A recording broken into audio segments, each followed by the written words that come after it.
my spooky friends. This is John with Nightland Frights, and my guests today are 305 Paranormal, Jen and Mondo, and they're going to talk about some of their creepy experiences on some of their paranormal investigations. So, Jen and Mondo, take it away. Thanks, John. Thanks for having us again. We had a blast with you the first time, so we definitely had to do it again. Yes, absolutely. Absolutely. So we have a lot of stories to talk about. We have one that we dubbed the Florence story.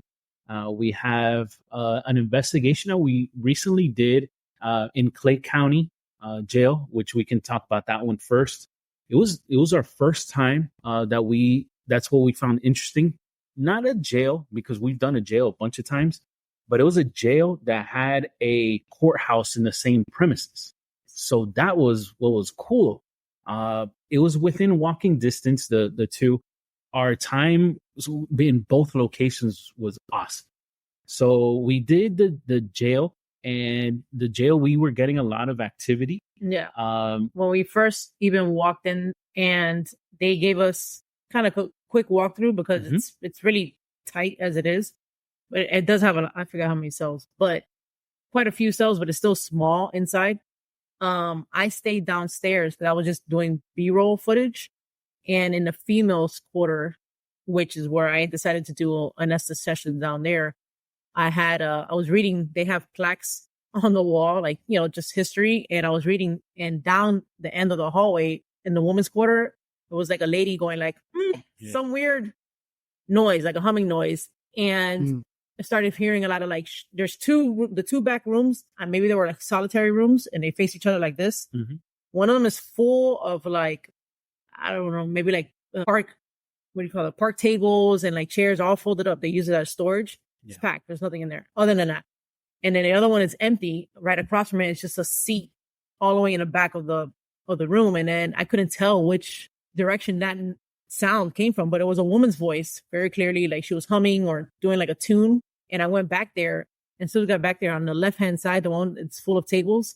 I heard like kind of like a shuffle, and I was like, I don't know, maybe there's, I'm here thinking it's open. Maybe it's like some type of animal, a bug, something like that. I try to debunk as much as I can. And in the room right across from it, so dark, like I was like, I'm not too sure. I was like, I want to come back here and do an Estes session there, which we ended up doing later on that night. And the upstairs, which is all the men's. Yeah. Go ahead. You can talk about that. So in the upstairs, what was very creepy. So they had on one side, it was all like the solitary confinement. And then the other side, you have the regular cells. But there was this one particular one that it's kind of what everybody says is kind of like the dark area where more you sense like a darker presence there.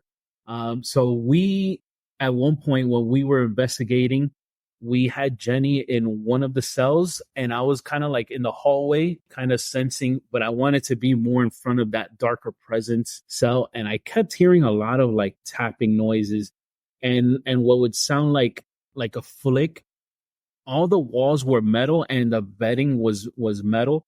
And you kept hearing like a flick noise. It was kind of like, hey, come here. It was trying to get my attention to come in. But it just felt like very dark and ominous there. Did not like it. You feel like somebody is there with you inside the cells too. And the longer you stay inside the cells, it's kind of like uninviting. Like you don't want to be there too long. Right. Ugh. Yeah. And while we were doing downstairs to the Estes session at first, so Thani is an investigator that just started with War Party with us. She's very new. She's not really used to investigating. And so investigating and training, right? And she did amazing. Like she did awesome this place. Yeah. Good. And so she was filming Armando doing the Estes. I was the one doing the actual Estes with the radio and the headphones and the blindfold. And at one point, I don't know what he had asked, but they said they heard something like scoot or like shuffle. And we heard it actually after, when we all left that room after the session was over, like something walked out behind us. And I was just like, whoa. but they heard something like scoot during the hallway. Do you remember what you were asking? So I was pretty much saying if there was any way that they can make their presence known to Jenny, because at that point in time in this session, kind of similar to you, John, like how you have your headphones, but that device, it's plugged into a device, excuse me. It's called the spirit box. And the spirit box, what it does, it just sweeps through radio stations, creating the white noise, so that way spirit can communicate to us. So I was telling spirit if there's anything that they can do, maybe touch her or say something that we would know that spirit was there with us physically at that particular point in time. So we kept hearing, like Jenny was describing, kind of like a fast movement type of noise. And I kept hearing where we had our equipment, which was 3 cells down. I kept hearing something manipulating our equipment 3 cells down. So it almost gave me the impression of it didn't want us there. It was trying to get us to leave from that particular cell that we were at and go check out what was going on somewhere else. And there was like metal piping in that particular hallway. It kept flicking that piping as well to get us to leave. Wow. Yeah. That's crazy. Yeah. Was it trying to communicate? Did you guys pick up anything else that it was trying to communicate to you other than it just didn't want you there? Well, we know that they did use that as it was a hanging jail back in the day. Back in the day, they had, they had, what do you call that? What do you call that they used to use to hang? The wooden structure that, I'm forgetting. The gallows. The gallows. You mean like the gallows kind of? Yeah, they had it right out front. So outside of in between the courthouse and the jail itself, they built the gallows. And so I was just asking if it's he was asking if it was somebody that was hung there that was doing this, but we were getting female responses and a lot of like laughter. I remember saying like, are you scared or something? Like something would happen where they would hear the thing and I would say like, are you scared? Like if they were the spirit was trying to manipulate or make a noise on the outside. And then I was responding because that's what I was hearing. Are you scared? Or, it was kind of like mocking. So trying to freak them out. It didn't really work, but stuff like that. In the courthouse, we did a mock trial. Yeah. And we had 2 people under the SS session. So one person in the witness stand. Yeah. And one person in the defense. Oh, okay. I got you. Yeah. We had our judge. Was in a judge to see. Judge Jenny. Beautiful courthouse. I mean, this courthouse is gorgeous. Yeah. So it's that courthouse is no longer active. They moved it somewhere else, but it's pretty cool. They preserved it because what they're doing is that's actually a classroom setting for lawyers and things of that. They're kind of like doing mocks there. So that if you guys get a chance, if you're ever in Clay County, Florida, and you get to do the tour, definitely check out the courthouse there. Beautiful location. So like Jenny was saying, we were doing an investigation and I was just there's 2 roles that I see that are crucial in this. The person that's under and then the person that's asking the questions through spirit. So that way the person that's under can communicate back. So I was doing the questioning there to the 2 individuals that were under, and we had another group with us, Kindred Paranormal.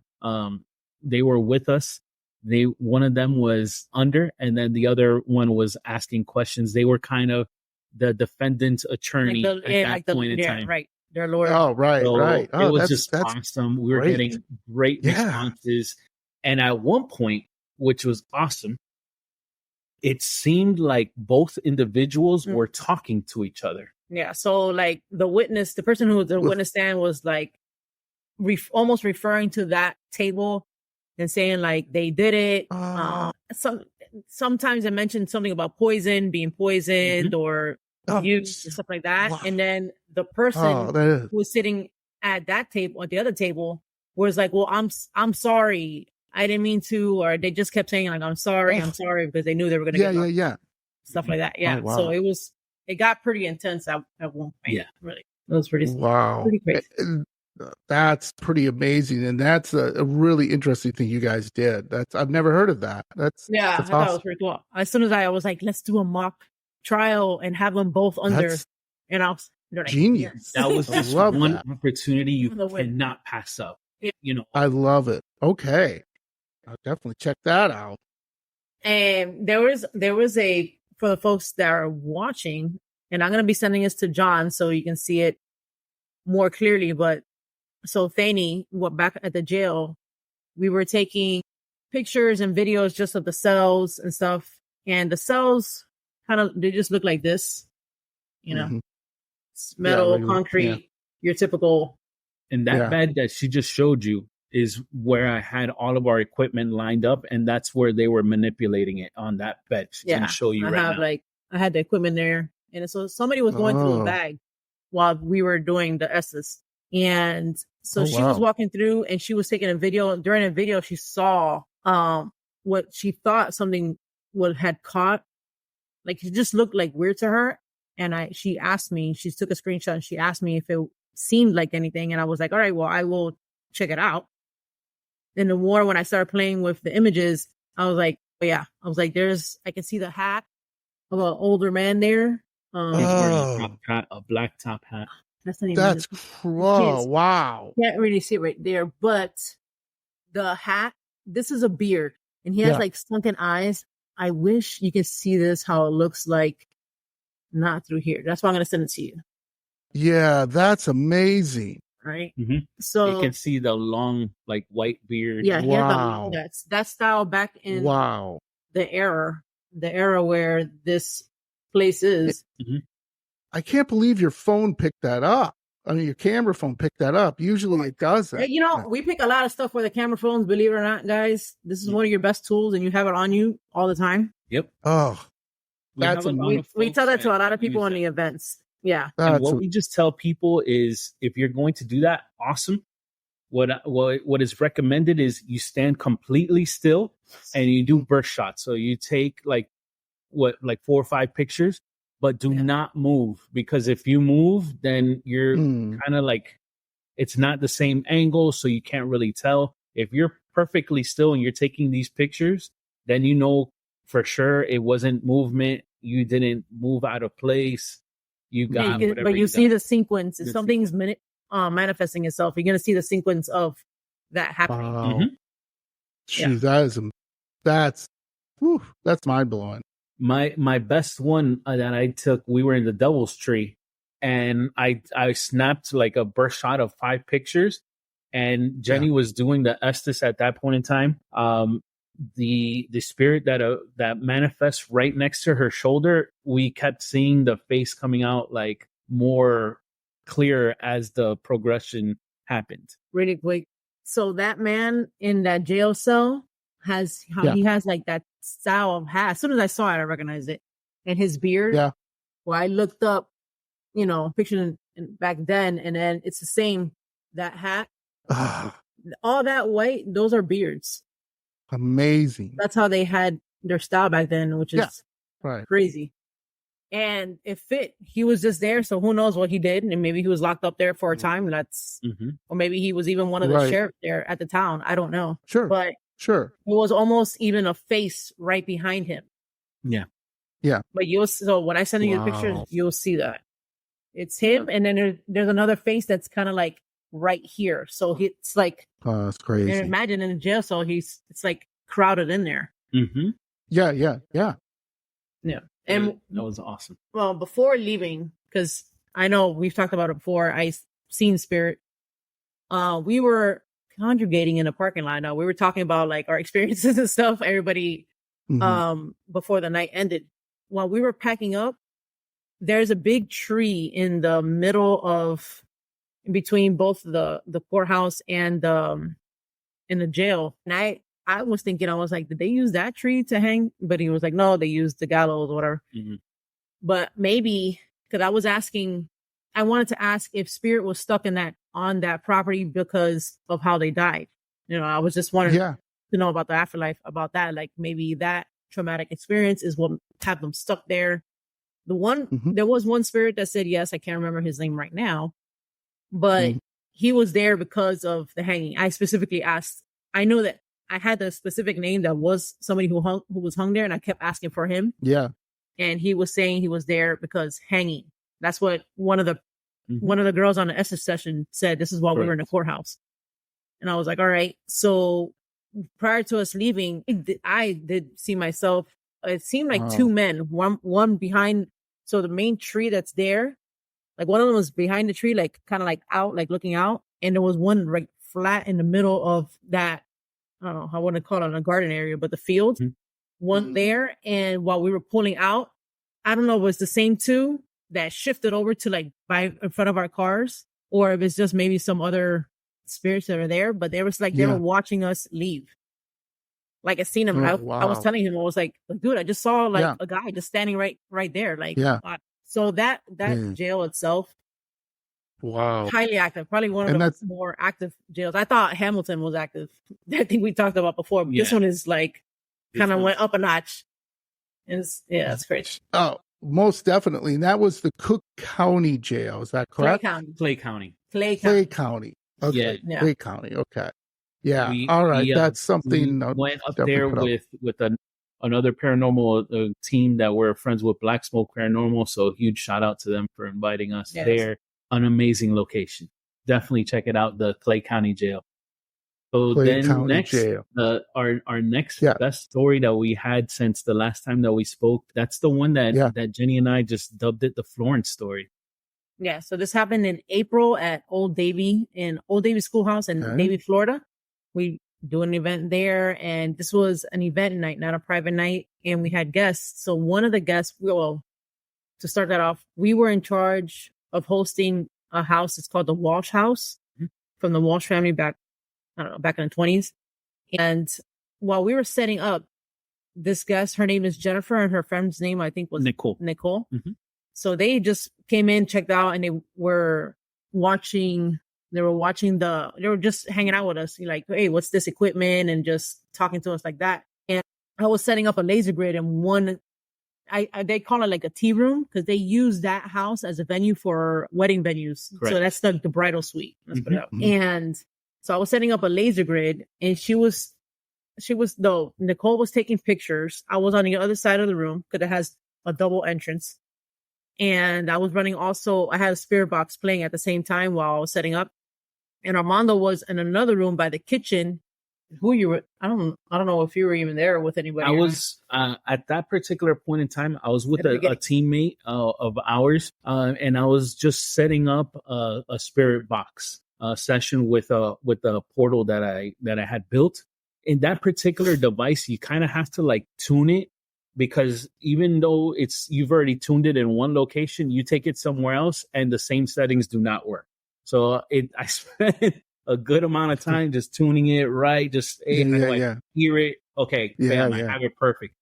So that piece of device, it works amazing, but it takes a long time to set up. So Jenny is usually setting everything up by the time I've set up just that one piece of equipment. Yeah. So when I was doing the laser grid, I had it pointing from the beginning of the room towards the back wall, and I did have an alarm. So if somebody would manipulate or cross the line of the grid, there's an alarm that will set off like high pitched noise.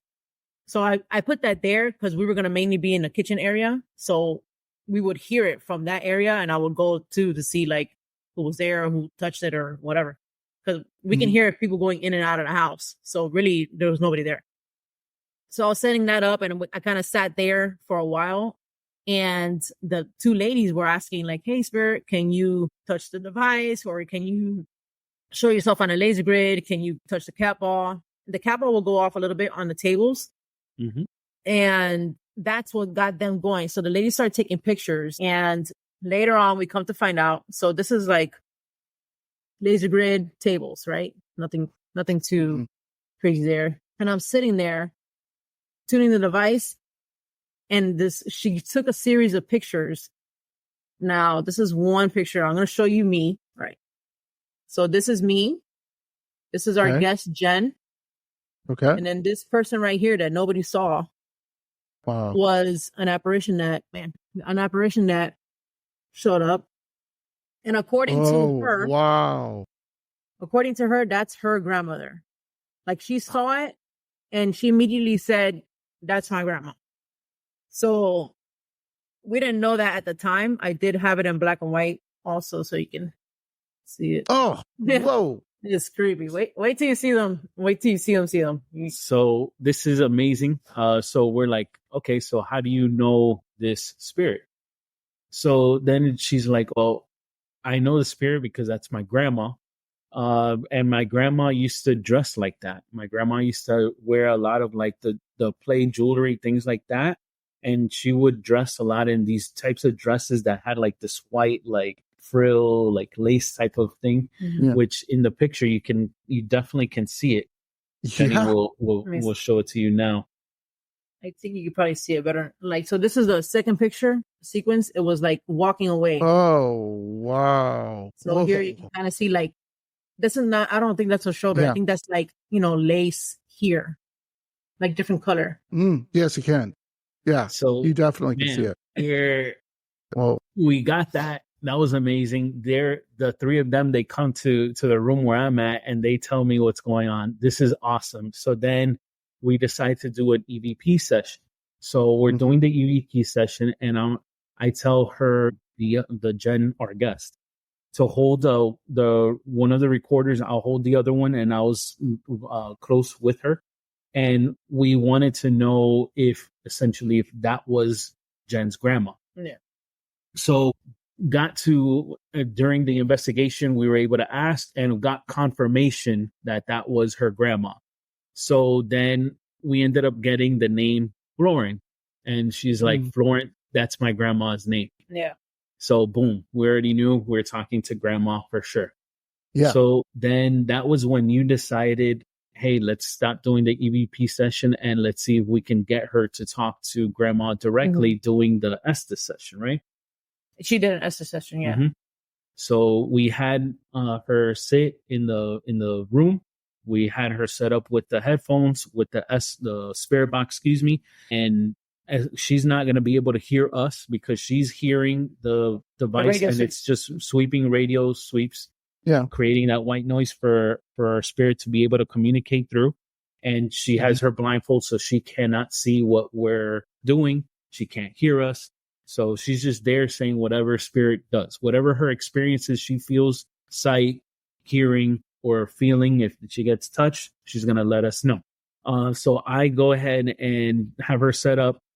And we're just there watching. Nicole is filming, and Jenny and I are asking questions to spirit to see what they can say.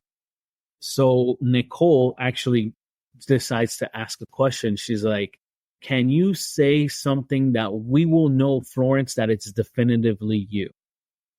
And she said I forget what the month was, but she said a month. October. So that month was something that only the three of them would know why that particular month was special to them. So once Nicole heard that, she's like, that's for sure Florence, because I've been with them that was her best friend. Yeah. That was her best friend. So she knew that and the significance of that month.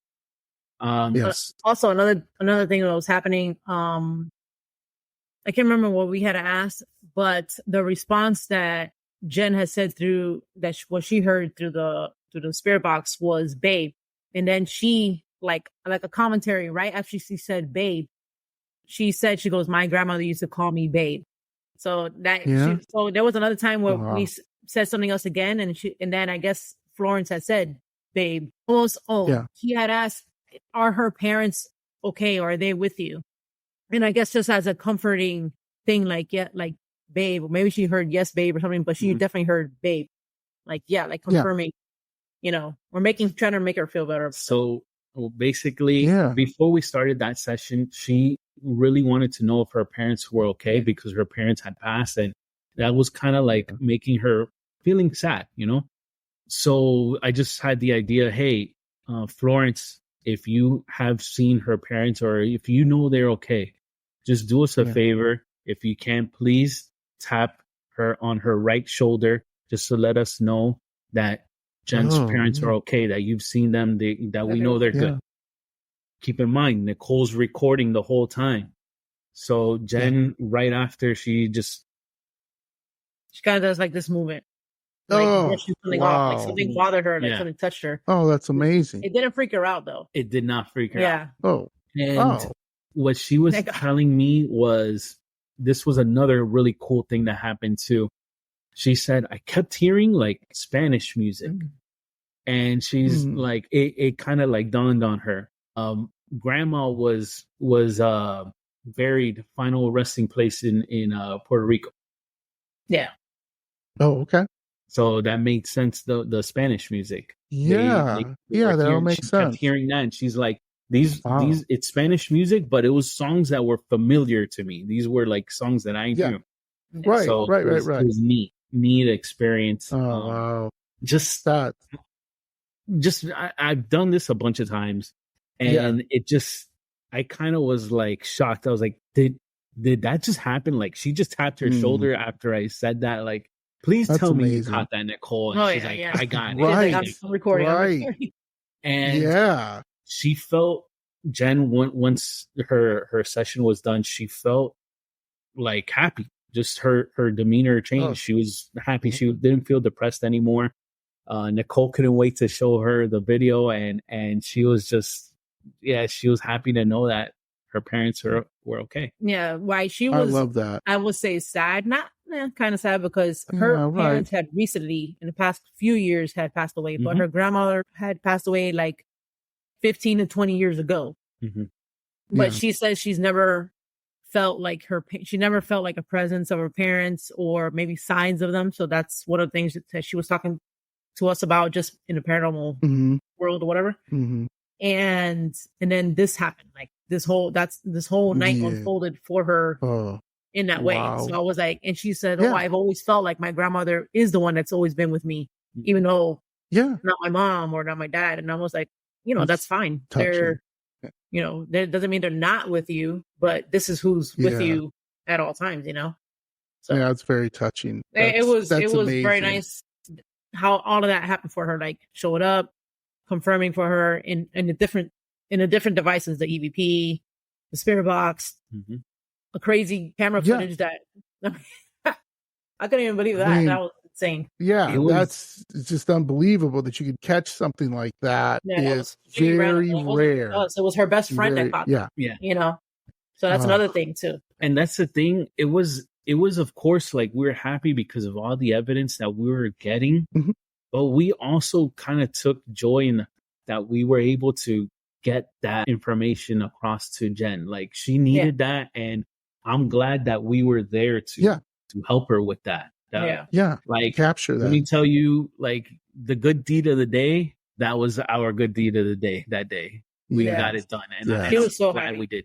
And we're supposed to talk to her again. We were supposed to do like an online meeting, and she was going to show us pictures of her grandmother just to compare it to the captures that we have.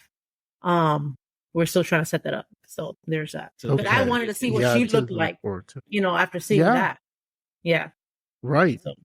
Yeah, that's something that I would definitely want to see and look forward to. And that you were there to capture all that is, I mean, it's life-changing almost, right? Almost life-changing. And just brings what you guys do to, like, you don't always catch like this, and it's very rare. And when you do, it's meaningful. So I love that. Yeah. Definitely. That's what I enjoy about this. Like, people get to talk to their deceased relatives unknowingly. They don't know if that's ever going to happen. That's 1 in a million chance. I mean, for me, and I find that, I mean, it makes me happy that if they can go to a location and that would happen, I'm there for it. Yeah, I mean, absolutely. That's what makes it great. A lot of the times you hear all these stories, it's something tragic happened, or somebody died, or somebody was murdered, or demon this, demon that. Yeah. We got a positive outcome from this story. Like, and it was something that helped our fellow human out, like, it was such a great feeling to be able to help her like out. Not everything in the paranormal has to be scary or demonic or whatever. There's this side. This, what people don't really talk about or don't really get to experience and see. Mm-hmm. Yes, absolutely. And that is the really good thing, that you can help someone have closure, have meaning to their life, knowing that this has affected them day in and day out in their life. And that you can be like, here you go. Everything's okay. Everything's going to be good. So, she's there for you and she cares for you. And that's, what can you say? I mean, you're kind of speechless right after a while, but that's super comforting. Yeah, very much. And it's right. And not to mention that it comforts everybody there. It's just that not that person's getting the feeling that you get it too, that you can go home and be like, okay, yeah, this is why I kind of do that. This is why I go out there at 3 a.m.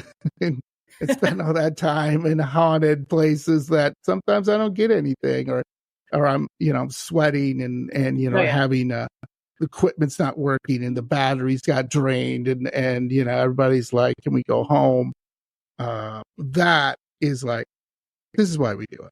Okay. Yeah. So exactly. That's amazing. It's funny you mentioned batteries, because that at that same time, while he was gonna do the EVP after, they didn't know that they had caught that image yet. The lady Cole was actually reviewing at the time.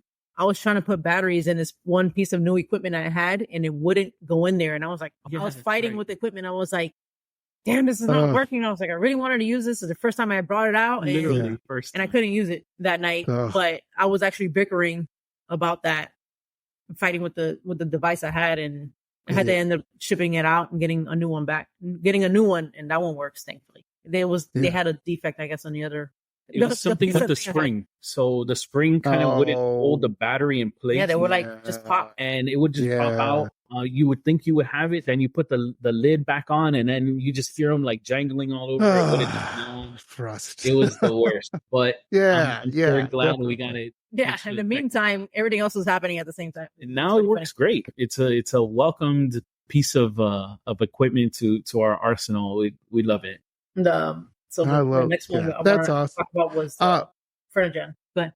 Okay, so I'm sorry, John. What were you saying? Oh, I was just saying, any more investigations you want to talk about? Yes. So I actually wanted to reference our favorite location. Our favorite location is called the Space Coast. Excuse me. That's my job. The Gold Coast Railroad Museum. Okay. Hey, who that didn't sounds think better. I would make you guys crack up? So right now I'm just trying to get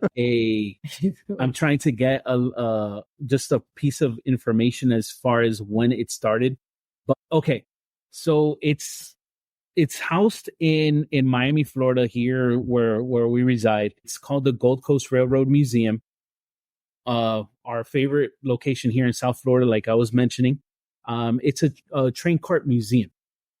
It's cool because it's housing the Zephyr cart, which was a cart that exclusively was active from 49 to 1970. That used to do the trip exclusively from Oakland, California to Chicago, Illinois.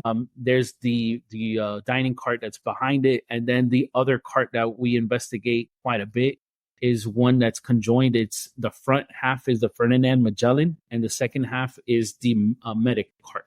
We're going to talk to you about the Ferdinand Magellan. Yeah, so we had just recently went back and did like just a private. It was just a team's private there, and we specifically went to that. That's a presidential cart, right? So like Air Force One, but train version of it. It's essentially Air Force One before Air Force One. Oh, it's the Ferdinand Magellan. Gotcha. So it actually did its maiden voyage from DC to Miami. That was the very first one that it ever did to host a speech. It was used by 3 presidents. It was used by Roosevelt, Truman, and Truman. I know Eisenhower. Excuse me. And the last, it had stopped functioning for a while until Reagan. Mm-hmm. Reagan was the next president to use it again. And they only did the trip from Miami to Ohio. And then that was it. It wasn't used ever again. It was brought back to Miami. So what was cool was, so we're investigating this train location. We're inside of the Magellan and we're doing a session. And Jenny, you kind of felt we were getting responses and you kind of felt like if it was a female presence, right? I don't remember how did that come up? So I had across from us, there was 2 chairs, and in between the one main chair, it was like a nice chair. I had put a K2 meter on it, which measures the EMF, and it has like the lights that'll light up if it's stronger. And next to that was a mock newspaper of who was it? Was it Nixon? It was President Truman's. Sure. I laugh at it because it's funny. It's President Truman. He won that election, but the newspaper, they were trying to get the story out quick. And for some reason, they got the information that Dewey won. So it says Dewey defeats Truman, right? Yeah. So that train part is where President Truman did the speech. Mm-hmm. And he's holding up the newspaper and it says the wrong letterhead. Yeah. It was hysterical, but that was that train cart that he was talking from. In the very front of that train cart, it has a podium where this president does his speech and everything. Like you can still see it nowadays. Awesome. So at that particular point in time, we're doing the spirit box session where it's together with our friend JP, and he's doing the session, and you had felt like we were getting a female presence. Yeah. So I said something like, I think I said like, feels like there's a female here. I don't remember. I'm trying to remember why I said that, but I do remember saying that. I was like, there's a woman here. And then on the spirit box, it says, how'd you know that? Yeah. So, and in a female's voice and like that kind of like accent. Yeah. Like a weird southern. Yeah. She was like, how'd you know that? What we were doing was we were doing the spirit box, but we were also recording. Yeah, we recorded. It was listen back to it. Right. So she had heard that. She said she felt a female presence. In that cart, there's a cabin for the president, and right next door is the cabin for the first lady. So then curiosity, she mentioned a female presence. So I was like, okay, I'm going to go and search the president, and I'm going to go and search the first ladies at that particular point in time and see if there's anybody that correlates to being in the train. But then Jenny had asked what your name was. Yes. And I don't know the first lady's names. I'm sorry. We don't know. And I had just found it while we were listening. We were about to listen back. No, it said it. And then you ended up seeing the name. You're like, whoa. Like everything was in succession. Exactly. I was like, so the name that came out was Mammy. Mm-hmm. And he had looked it up, and that's Mammy Roosevelt. That's her name. The first lady. You didn't know that. That came out in the spirit box. And she had that similar accent to when she was like, how'd she do that? Yeah. Like that. How'd you do that? How'd you know that? How'd you know that? Right. And then she said, Mammy. Not like that. Like, yeah, she had like an accent. Yeah, there was a weird tone to it. So it was like, oh my God, that was the first lady that you were just talking to. Yeah. Wow. It was so awesome. And she was the one that was actually communicating with us. Like she was the one that was doing the most.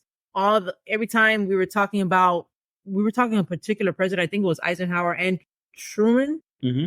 And the K2 meters would light up. We were referring to like I had also a K2 meter and a kappa on that mock newspaper, and they will light up also. Yeah.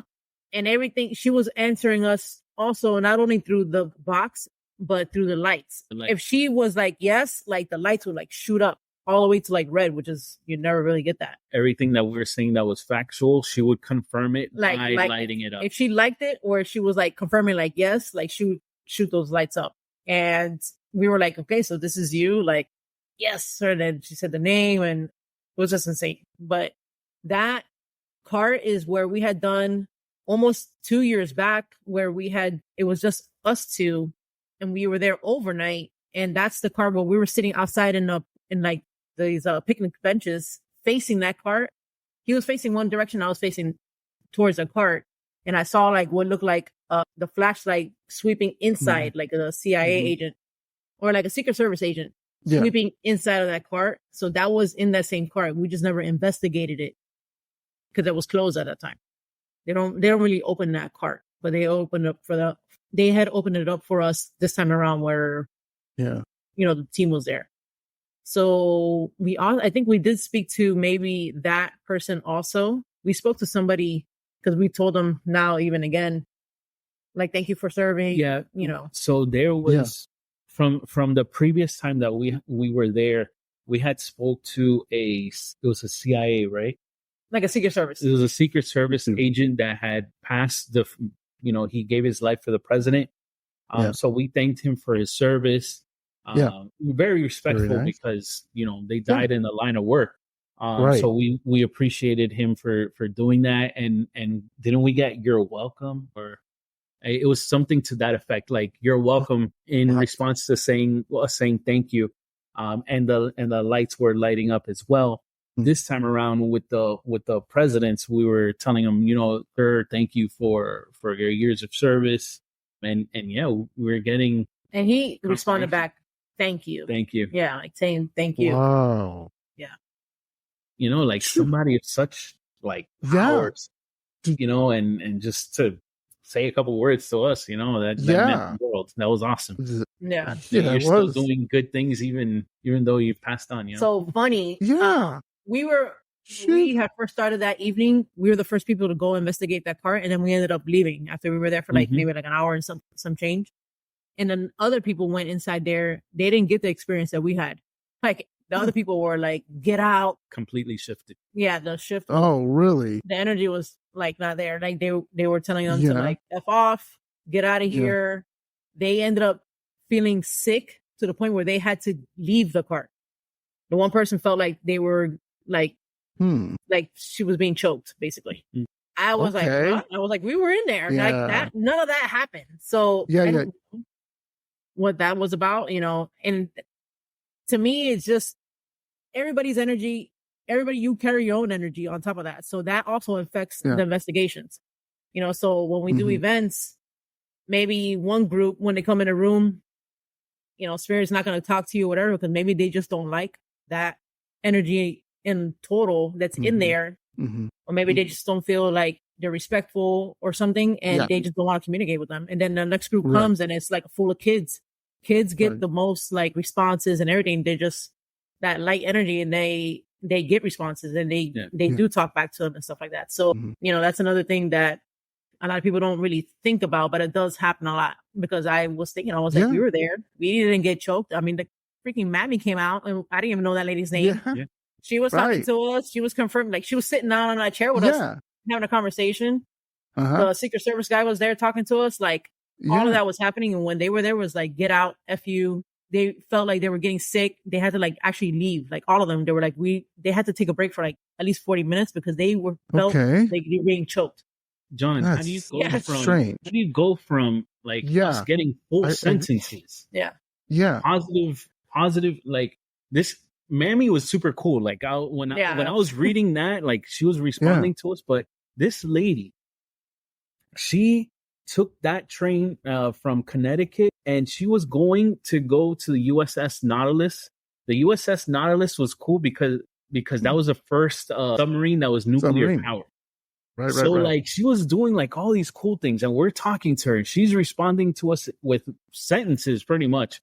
And then to go from that to negative responses, getting physically affected. So it just goes to show like Jenny always preaches to me, it's your intention, how you're going in there, your positivity. You go in there negative, you're gonna receive that back tenfold. So like she's shown me the way. Absolutely. It just is your tone, the way you come in as respectful. It makes the world of difference. Definitely. Awesome. Well, I want to say thank you again for joining me. You guys, these were more amazing stories. You guys surprise me each time you're on here. I mean, with your stories, and they, it only can get better. And I want to say to my spooky friends who listen to Nightland Frights, I will have Jen and Mondo on Dairyland Frights, my sister podcast, as I like to call her, or Big Brother. I don't know, whatever you want to call it. And we will do something a little more fun. We will have a topic on there. And also, I'm going to be doing something in October with them, hopefully, that we'll do something. We'll figure it out, right? Jen and Mondo, Yeah, we'll figure out definitely. something out. Absolutely. But look for them. I'm going to be releasing this episode this week. So look for, all these great stories and everything. And if you want to get it earlier, you can go to my Patreon and I will release it a little bit earlier so you can see that. And I will put those pictures on Jen will send me. Thank you very much. And I'll put those on there too. So if you want to go on my Patreon, become a Parascani for only $3, go on there. You can check it out a little bit earlier and ad free and be like, wow, this is super cool. Because they're always super cool. And I love them to death. They just, like I said, they just keep amazing stories. So thank you again for being on the show. And like I said, I look forward to having you on my Dairyland Frights as well as doing something around Halloween. So thank you again. Anything else you guys want to mention? What's coming up? Do you guys have anything in the next month or two that you want to share with my audience? Actually, we do. Great. So next month we're going to be at Gettysburg Bash with the party and the team itself. Yeah, so we'll be over there. We're excited because we've never been there. So you guys can check us out. We'll definitely be there. It's going to be an amazing time. You guys can also see us weekly. We host a show called Spook Coast to Coast with it's Jen and Mondo, us too. And you get to also see our friends from the West Coast, JJ Paranormal, Joy and Joey. We do a weekly show every Sunday. And this Sunday, well, today, we have our good friend Kevin from Where the Weird Ones Are. Yeah. So check us out. Yes, you can also definitely find us at 305 Paranormal on IG, TikTok, and on YouTube as well. And you guys know as much as, since I love you guys so much, I'll put the links up. I'll put everything there. Please go visit them. Go to the YouTube channel. See the Coast to Coast. It's a great show. I've checked them out, but I want everyone else to check them out because the more you guys subscribe, smash the 5-star buttons, please leave a comment for them too. That's important. So they can be like, oh yeah, let's check out this place or something. It only makes all our podcasts better and everything we're doing out there better. So again, thank you so much. And we'll talk to you guys later. Thank you. Bye guys. Thank you. Bye.